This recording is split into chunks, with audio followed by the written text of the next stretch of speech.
नमस्कार विद्यार्थी मित्र आणि मैत्रिणींनो, स्पर्धा परीक्षा यशो मार्ग या आपल्या आवडत्या यूट्यूब चॅनलवर तुमचं मनापासून स्वागत करतो. मित्रांनो, हा व्हिडिओ खास तुमच्यासाठी मी बनवत आहे आणि ते पण ड्युटीवर असताना.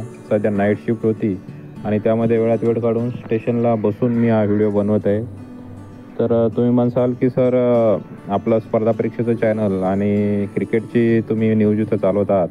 तर ही न्यूज नाही मित्रांनो, तर आज भारताच्या इतिहासातला खूप मोठा दिवस, 140 कोटी जनतेसाठी आज खूप मोठा आनंदाचा दिवस आहे मित्रांनो, की भारताने आज दुसऱ्यांदा जवळपास 17 वर्षानंतर T20 वर्ल्ड कप रोहित शर्माच्या कॅप्टन्सीमध्ये जिंकलेला आहे मित्रांनो. तुम्ही पण हा मॅच बघितला असेल मला माहिती आहे. आणि ह्या मॅचमधून आपल्याला काय घ्यायचं आहे, चालू घडामोडी तर आहेच की विश्वकप कोण जिंकलेलं आहे, कोणाविरुद्ध झालेला आहे, कुठे झाला होता, कोण सामनावीर झालं आहे, कोण मालिकावीर झालेलं आहे, हे प्रश्न तर आपल्यासाठी महत्त्वाचे आहेतच मित्रांनो. पण त्यापेक्षाही जास्त महत्त्वाचं काय आहे तर हा मॅच आहे.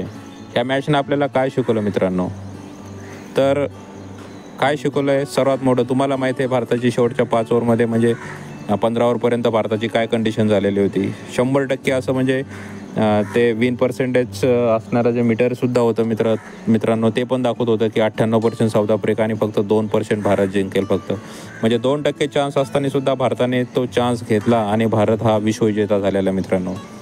म्हणजेच काय, तर हा विजय आपल्याला काय सांगतो की शेवटपर्यंत हार मानायची नाही आहे, शेवटपर्यंत हार मानायची नाही. जर ही मानसिकता तुमची असेल तर कोणता मायचा लाल तुम्हाला कोणतीच गोष्ट विजय होण्यापासून रोखू शकत नाही मित्रांनो.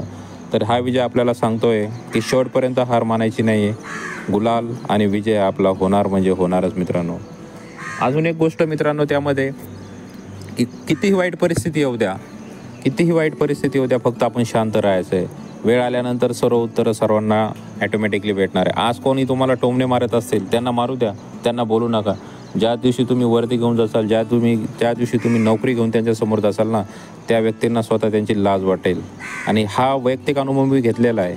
4-5 वर्ष ज्यांनी मला टोमणे मारले, पण नोकरी मिळाल्यानंतर तेच, हां भाऊ आम्हाला माहीत होतं भाऊ तू लागणारच आहे भाऊ, असं तसं या गोष्टी बोलायला ते येणार आणि त्यामध्ये खूप जास्त आनंद असतो मित्रांनो. त्यामुळे तो आनंद तुम्ही घ्यायचा आहे.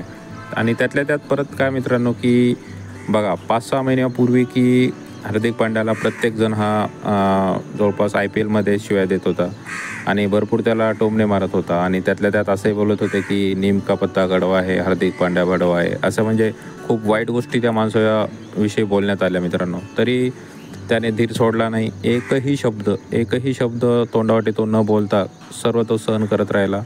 आज वर्ल्ड कप जिंकल्यानंतर जेव्हा त्याचा इंटरव्ह्यू झाला मित्रांनो, तर तेव्हा तो बोलला की 6 महिने माझ्यासाठी खूप वाईट होते.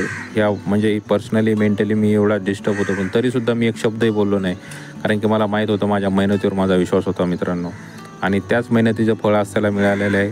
3 विकेट फायनलमध्ये घेऊन तो एक खराब हिरो ठरलेला आहे मित्रांनो. जो 5-6 महिन्यापूर्वी सर्व म्हणजे जवळपास जनतेचा फिलन ठरलेला होता, आज तोच माणूस हिरो ठरलेला आहे मित्रांनो. तर काय, त्यामुळे हा विजय भरपूर गोष्टी सांगतो मित्रांनो. हार मानायची नाही, कोणत्याही परिस्थितीमध्ये कमबॅक करायचं आहे. वेळ बदलत असते, असं म्हणतात की हर कुत्ते का दिन आता आहे, आणि ती वेळ आणण्याची ताकद आपल्या मनगटामध्ये असली पाहिजे मित्रांनो. तर सर्वांना विनंती की शेवटपर्यंत हार मानू नका, पॉझिटिव्ह राहा, स्वतःची काळजी घ्या आणि आपल्या मनगटामध्ये अशी ताकद ठेवा की स्वतःचं भविष्य घडवण्याची ताकद स्वतःमध्ये ठेवणं. मनगटात ताकद असली पाहिजे मित्रांनो. हाताच्या रेषेमध्ये भविष्यामध्ये काही नसतं. जिथं मेहनत आहे, ताकद आहे, तुम्ही काहीसुद्धा करू शकता. तर हा जो विजय मित्रांनो, यामध्ये आनंद तर सर्वांना आहेच. आपल्याला डबल बेनिफिट या गोष्टीतून घ्यायचं आहे की याच्यामध्ये चालू घडामोडीचे सुद्धा मार्क्स आपल्याला मिळणार आहे आणि दुसरं गोष्ट की मोटिवेशनसुद्धा याच्यातून घ्यायचं आहे की हार असतानासुद्धा विजय कसा जिंकून आणायचा, हे आपल्याला विजयानं आपल्याला शिकवलेलं आहे. तर सर्वांना माझ्या शुभेच्छा. चांगली तयारी करा. ज्यांचं फिजिकल पास झालेलं आहे त्यांनी लेखीची तयारी करा. याच्यानंतर आपले जेवढे काही हे असतील व्हिडिओ, ते सर्व पोलीस भरतीविषयी, गणित, बुद्धिमत्ता, त्याच्यानंतर मराठी व्याकरण, सामान्य ज्ञान याविषयी राहतील मित्रांनो. व्हिडिओ आवडल्यास व्हिडिओला लाईक करा, चॅनलला सबस्क्राईब करा. भेटूया नेक्स्ट व्हिडिओमध्ये. धन्यवाद.